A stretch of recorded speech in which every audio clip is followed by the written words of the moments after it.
And we continue to track the latest on the disappearance of Nancy Guthrie. And today marks day 33 in the search for the 84-year-old. Right now, Savannah Guthrie shares a new message for hope as a piece of evidence found near the scene of her mother's disappearance could provide some answers.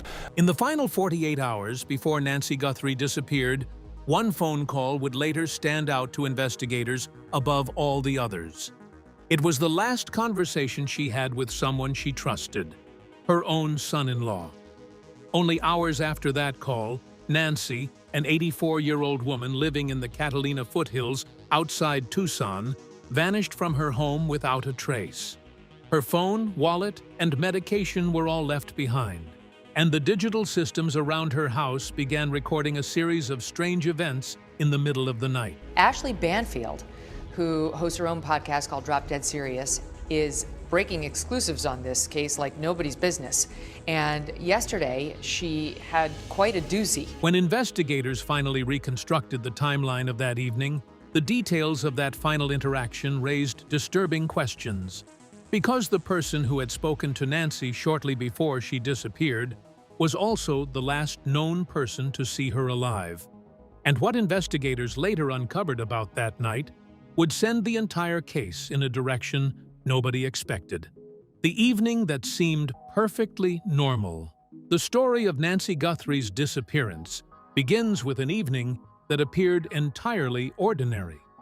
On Saturday, January 31st, 2026, Nancy arranged transportation from her home to attend a family dinner at the house of her eldest daughter, Annie. At 5:32 in the evening, she ordered an Uber from her residence in the Catalina foothills area of Tucson.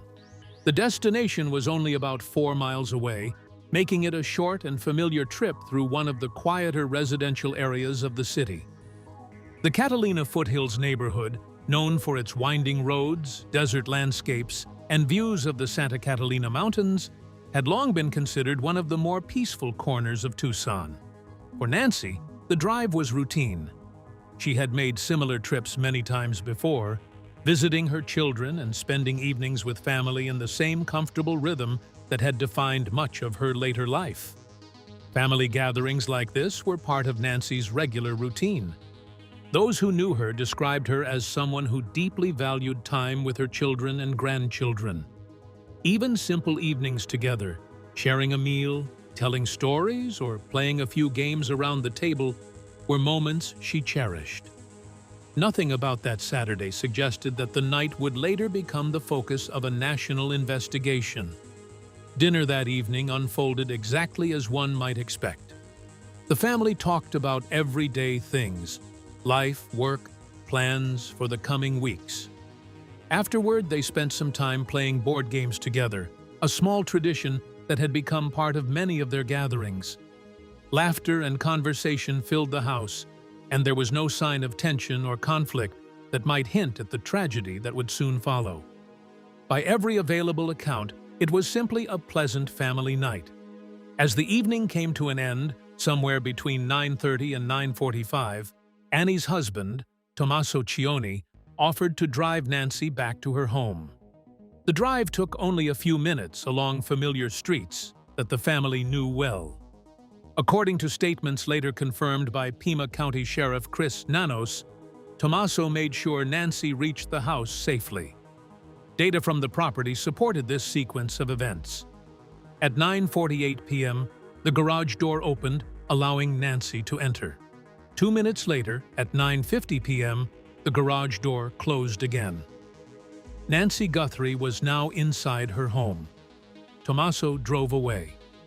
At the time, this moment carried no significance for anyone involved. It was simply the end of a family evening, the kind that happens every day in homes across the country. But in the days that followed, investigators would return again and again to this exact moment in the timeline, because it marked the final time anyone could confirm seeing Nancy alive.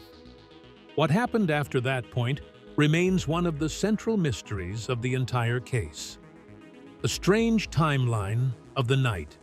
After Nancy entered her home at 9:50 that evening, the next several hours appear quiet at first glance. There were no outgoing calls from her phone, No messages sent to friends or family members, and no signs that she attempted to contact anyone during the night. From the outside, everything about the house appeared normal. The quiet desert neighborhood surrounding the Catalina foothills typically becomes still after dark. Traffic fades, porch lights glow softly across the hillside homes, and the night settles into the kind of silence residents have come to expect in that part of Tucson. Inside Nancy's house, however, investigators would later discover that technology had quietly been recording subtle changes in the environment. Changes that would only become significant once the timeline was reconstructed. For several hours after she arrived home, nothing unusual appeared in the digital record. Then, sometime after 1:30 in the morning, that calm pattern began to shift. At 1:47 a.m., Nancy's Google Nest doorbell camera suddenly disconnected. At first glance, this might not seem alarming. Wireless devices occasionally lose connection due to signal interruption or power fluctuations. But in a case like this, investigators quickly learn that even the smallest technical anomaly can become important. Just over 20 minutes later, at approximately 2:12 a.m., the home's motion detection system recorded activity outside the property. Under normal circumstances, that alert would have triggered a video clip saved to Nancy's Nest account. But there was a complication. Nancy had never subscribed to the paid Nest service that automatically stores recorded footage in the cloud. Without that subscription, the system still detected movement, but did not preserve the video by default. When investigators initially reviewed the system, they found only the motion alert itself. No visible recording of what had caused it.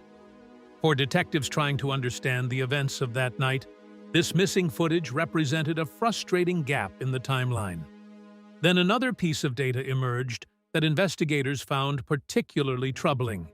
At 2:28 a.m., Nancy's pacemaker stopped transmitting information to the monitoring application connected to her phone.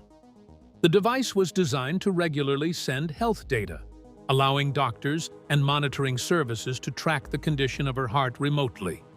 The sudden loss of that signal suggested that something had interrupted the normal functioning of the device, or that the phone receiving the transmission was no longer within range. When authorities later entered Nancy's home, they discovered something that deepened the mystery even further. Her phone was still inside the house. So were her wallet, car keys, and the medication she relied on daily for her heart condition. These were not the belongings of someone preparing to leave voluntarily. Sheriff Chris Nanos would later state publicly that investigators did not believe Nancy had simply walked away from her home. The physical evidence strongly suggested that she had been forced to leave the residence against her will. But the timeline created a troubling question. Only about 4 hours had passed between the moment Nancy entered her home and the moment the digital systems around the property began behaving strangely. Somewhere within that narrow window of time, something had happened inside or around Nancy Guthrie's home. Something significant enough to interrupt her normal routine, disable her security system, and ultimately remove her from the place where she should have been safest. For investigators trying to solve the case, those 4 hours became the most critical period of the entire investigation, and even today, they remain the most mysterious. Suspicion and the man who saw her last.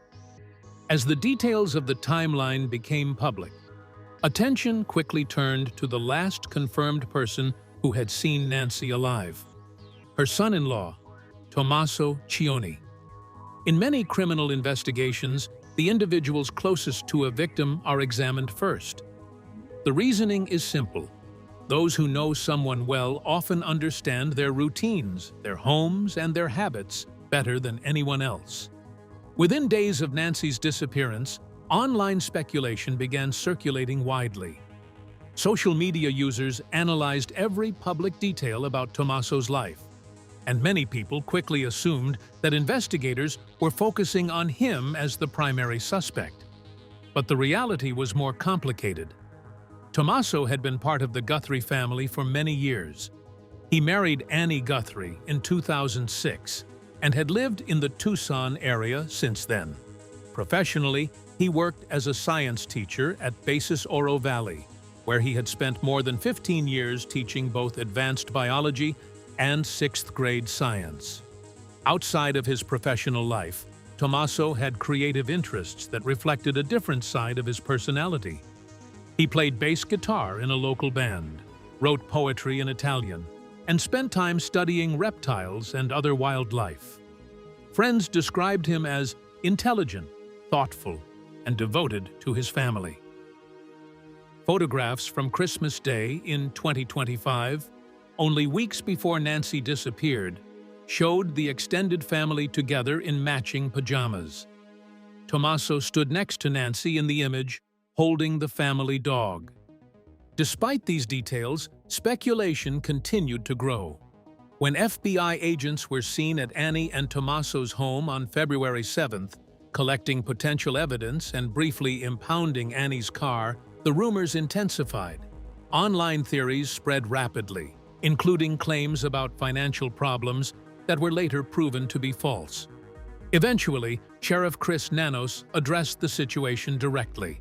On February 16th, he announced that the entire Guthrie family, including spouses, had been cleared as suspects.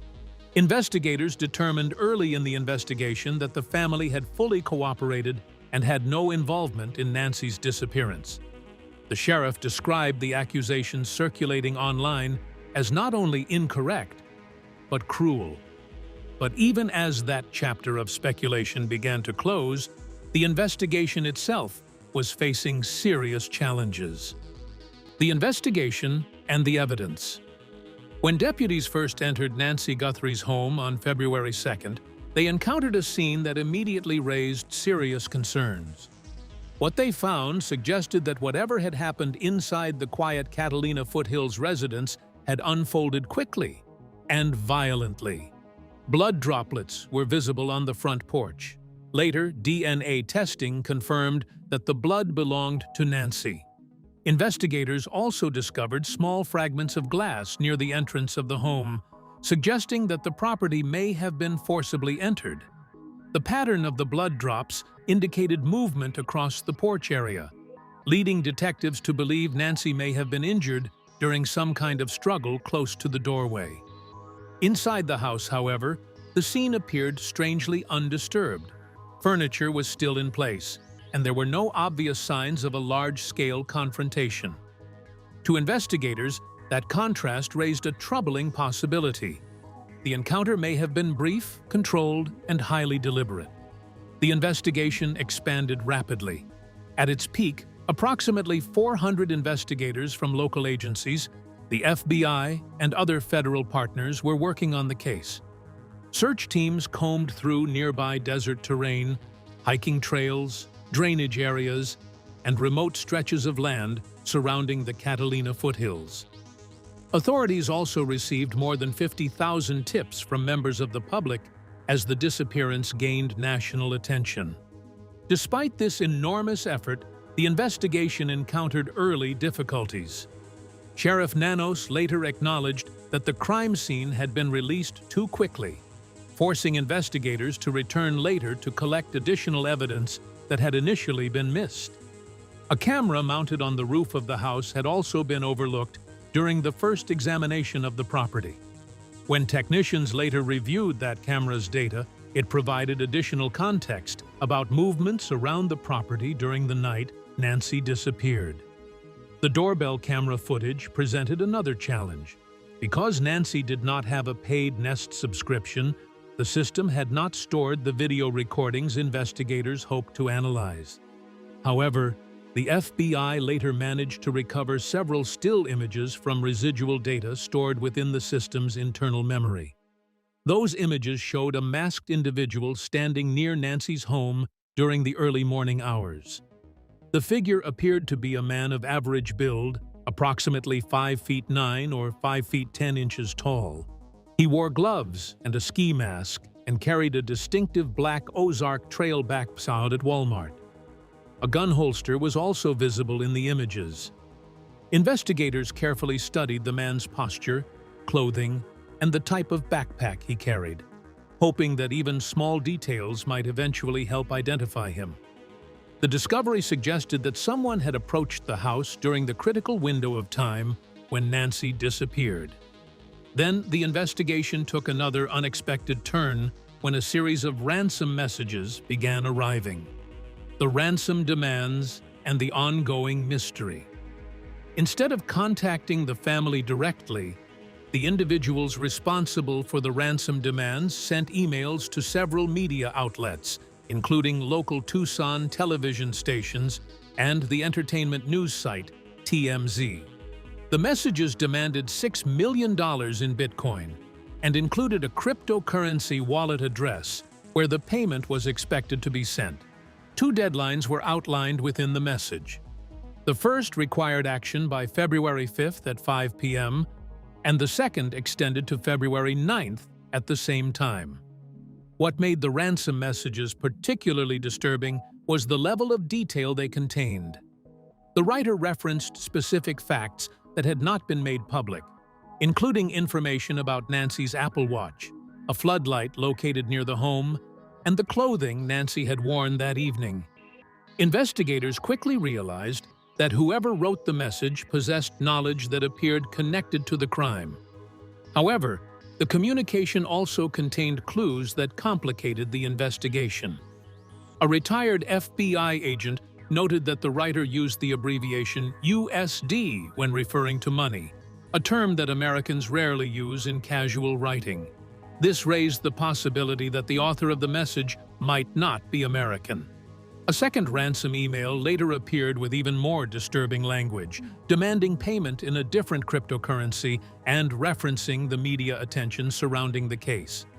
At the same time, investigators dealt with several hoaxes, including a man who falsely attempted to demand ransom through text messages before being arrested. Meanwhile, forensic evidence collected during the investigation produced both promising leads and frustrating dead ends. DNA recovered from a black glove found 2 miles from Nancy's home produced an unknown male profile. When the sample was entered into the National CODIS database, no match was found, indicating that the individual had never been arrested for a qualifying felony. Even more puzzling, the DNA from the glove did not match the unknown DNA discovered inside Nancy's home. Experts have suggested that advances in investigative genetic genealogy may eventually help identify the individual connected to the evidence, but such processes can take years. For Nancy's family, the wait has already been agonizing. Savannah Guthrie, Nancy's daughter, and a nationally recognized television journalist, stepped away from her professional responsibilities to focus entirely on finding her mother. Alongside her siblings Annie and Cameron, she released public messages pleading for Nancy's safe return, and later announced a $1 million reward for information.